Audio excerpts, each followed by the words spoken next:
and a breathtaking scenic drive leads you to the picturesque town of Zanin. The area is a major producer of timber, tea and agricultural products, with the locals delighted with the steady rain that had set in over the northern province. That was great for the locals, but you didn't need to be a rocket scientist to work out that the Stanek Great North Rally, sponsored by Stanek and Sasol, was going to be a wet and muddy affair. Apart from being a major tourist centre with ethnic art and culture very much in evidence, Zanin was also home base for the Stanek Great North Rally, with the event the final round of this year's Stanek National Rally Championship. With the overall championship and other titles at stake, the Stanek Great North Rally was set to provide a tremendous finale to the season. Adding to the tension was the fact that the first 4 crews in the championship, including reigning champions Jan Habach and Douglas Judd, were in with a chance of winning this year's South African drivers and co-drivers titles. Habach and Judd, Van der Walt and Harding, Fecken and Lukowitz, and Damso and Bonafide were all in the championship running, with the weather an added complication where all the permutations were concerned.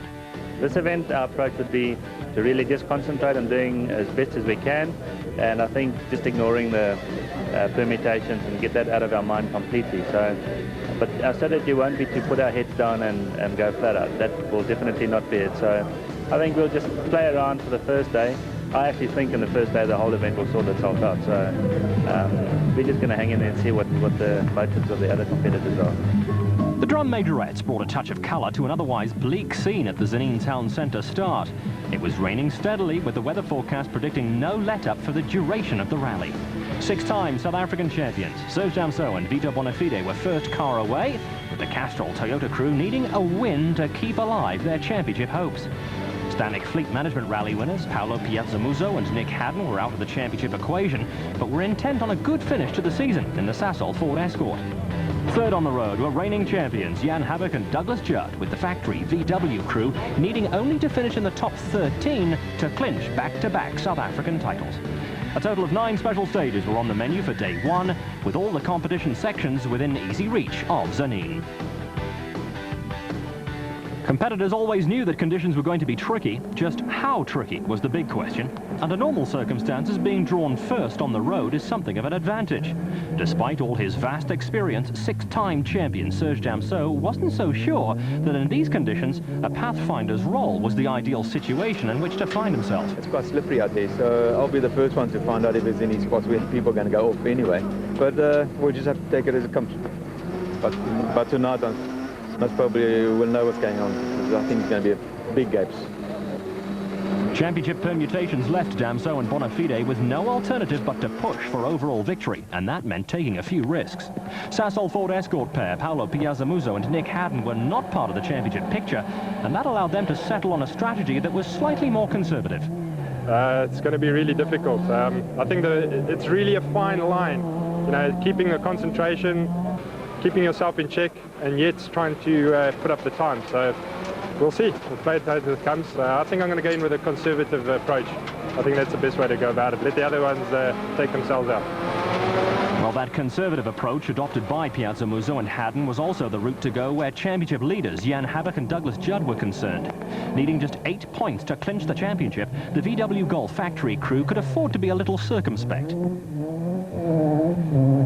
11-time South African champion Sarel van der Merwe in the factory Daewoo Lanos was also not part of the championship equation, but reckoned that staying on the road was not going to be easy. I tell you, there must be a hell of a good chance of not finishing this event in this mud. I think it's going to be a rally of attrition, and survival will be the game today. How do you like the wet, personally? The wet up here is probably worse than anywhere else. You know, it's very, very slippery, and for last year we got stuck for half an hour. And it's going to be, I think, difficult to stay on the road for everybody, not only for us. Well, as if rain and mud wasn't enough, competitors also had to contend with intermittent mist in the mountainous forest stages. Team Total Toyota Conquest crew Etienne Lawrence and Robert Paisley got off to an encouraging start, while Class A7 champions Chad van der Walt and Cindy Harding were faced with a dilemma. They still had a chance of winning the overall championship, but survival was uppermost in their minds. This event in the last 2 years haven't been friendly to us. I mean, we couldn't manage to finish it. So firstly, we would like to finish this event, and for the championship, it's also very important to us. On paper, we got a chance to win the championship, but there's something called reality. And I mean, with that in mind, I mean, all the A8 cars must actually fall out, and we must win. So it's not really, I think, something to worry about. What will be, will be. I mean, the weather will make it very interesting again. So we must just keep on the road and see what happens in front of us.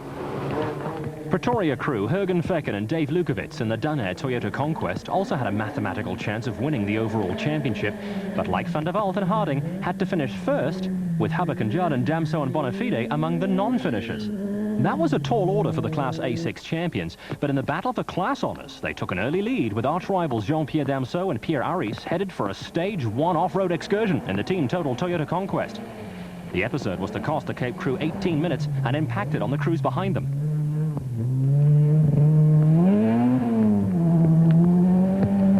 Van der Merwe and Buerta were 19 seconds quicker than anyone else through Stage 1, but Supervan's comments were as forthright as ever. What's it like out there, Sorrel? Terrible. It's as slippery as all hell, and I think it's going to be a hell of a job just keeping the cars on the road, all of us. You've got to pretend you're a spur-wing goose. I don't know what you got to do, but it's difficult. Special Stage 2 was cancelled because of the adverse conditions, and things weren't much better in Special Stage 3. Team Total VW Golf pair Barry Grobbelaar and Mike Burrows were tippy-tapping their way through the mud and slush, with KwaZulu-Natal crew Tony Ball and Alec Harris not far behind. Paolo Piazzamuso and Nick Haddon were Stage 3 casualties in the Sasol Ford Escort. A broken gearbox sidelined them, and they were to be joined by Port Elizabeth traffic cop Keith Coleman and Uwe Koch, who were crawling through the stage with what was to prove to be a terminal engine problem. In the battle for the Group N championship for standard cars, leaders Hannes Grobbelaar and Dave McGregor got off to a shaky start and lost 8 minutes in Special Stage 1 in the Bridgestone Nissan Sentra. That put Grobbelaar and McGregor under a little pressure from early Class N2 leaders Diffie Moret and Donny Duval in the Toyota Corolla. Moret and Duval were involved in a battle for the Class N2 championship with 2 other Toyota crews in Skalkberger and Thilo van Vestenhagen and Dean Saunders and Graham Hooper, who were off to a solid start. The Team Total Nissan Sentra crew of Blackman and Klaassen had caught Moret and Duval in Stage 3 in their attempt to make up 8 points on Grobbelaar and McGregor in the Group N and Class N3 championships. Behind them, Craig Trott and Brian Duncan were finding it hard going in the Class A6 Team Total Toyota Conquest, while Godrich Toyota Corolla pair Skalkberger and Thilo van Vestenhagen were looking to wrap up the Class N2 title.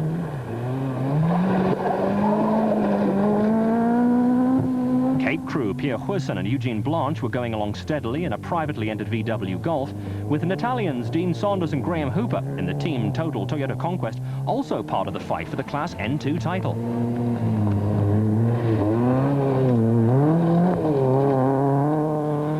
At service points, there was no shortage of good and bad luck stories. Well, the start from the starting ramp to the first stage was quite good.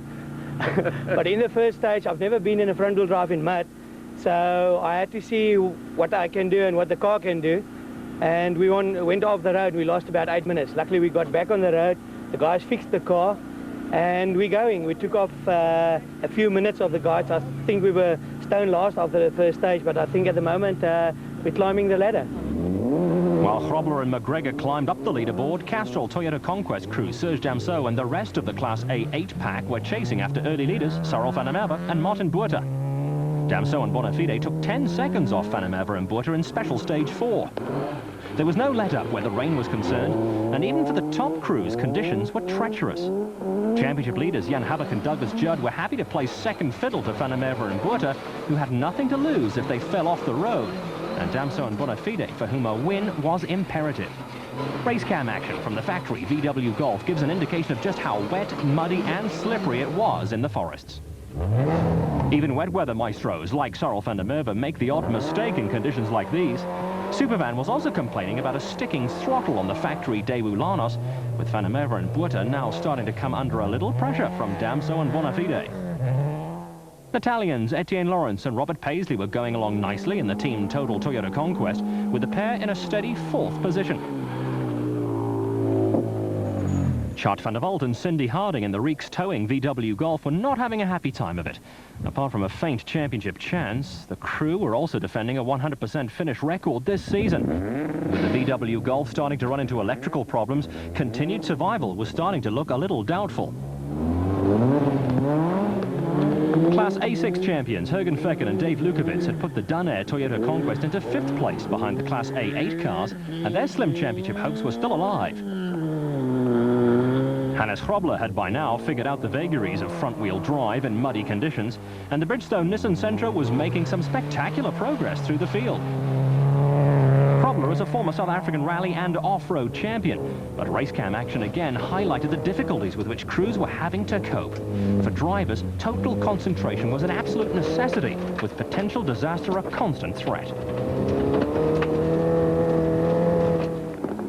Team Total Nissan pair, Cliff Blackman and Johan Claesson, dropped around 4 minutes on Grobler and McGregor in special stage 4, which was even more unkind to Toyota Corolla crew Diffie Moreira and Dani de Waal. They lost 6 minutes to Class N2 championship leaders Schalk Burger and Thilo van Vestenhagen.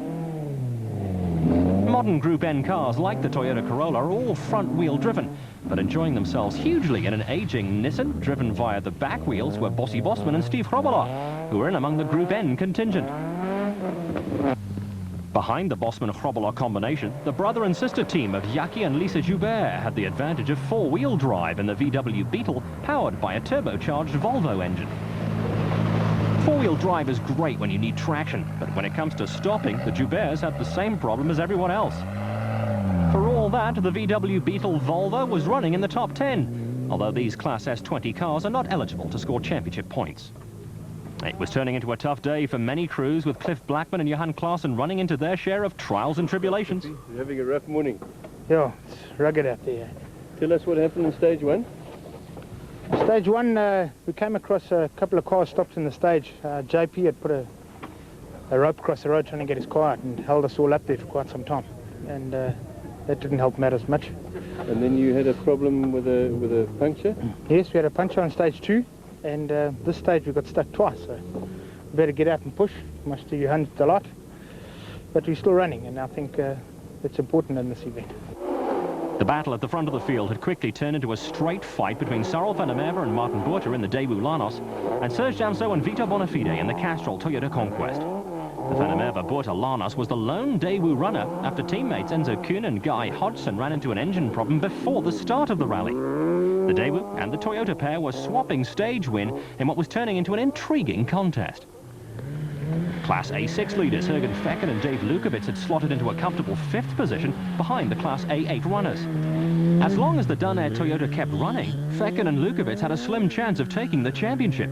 But arch rivals Jean-Pierre Damso and Pierre Aris were out of the running, with the Team Total Toyota crew also a little unpopular with a few other crews who were held up by the pair during Special Stage 1. The Team Total VW Golf of Barry Grobler and Mike Burrows had taken over the Class A7 lead from the struggling Van der Walt Harding Reeks-towing VW Golf, with the Italians Tony Ball and Alec Harris, one of the crews not too enamoured with young Damso and Aris.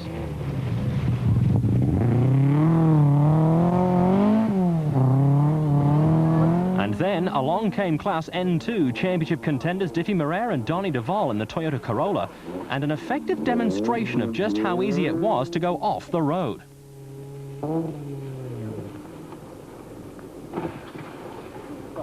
Moreira and de Waal were lucky to find on hand a couple of intrepid spectators who helped the Cape crew get the Toyota Corolla back on the road.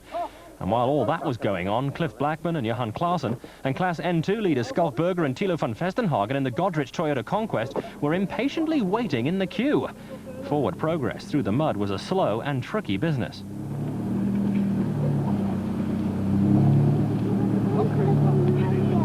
For veteran Schalk Burger and Thilo van Vestenhagen, the hold-up was frustrating. The pair were into the top 10 and leading both the N2 category and Class N2. But this delay cost them 3 minutes, and Grobler and McGregor were closing in on the Toyota crew. Progress wasn't this slow for 4th-placed Etienne Lawrence and Robert Paisley, but up at a service point, driver Lawrence was still in cautious mode. I don't want to stick my neck out now. I think it would be unwise. For some of the stages you can get nice speed, but how to stop the thing at the end of the straight is another story. Service crews were working under difficult conditions, but for some it was turning into a day to forget in a hurry. Just ask Jean-Pierre Damso. On the first stage we lost 18 minutes there, went off the road.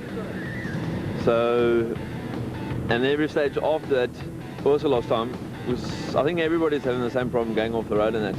And then our service crew also went off the road, so we didn't have service crew for 2 or 3 stages. So that doesn't make things easier for us.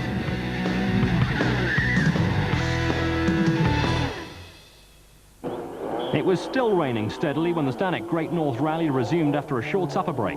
Proceedings got underway with a spectator special stage in the centre of Zanin, with the Daewoo Lanos of Cyril van der Merwe and Martin Botha still out in front.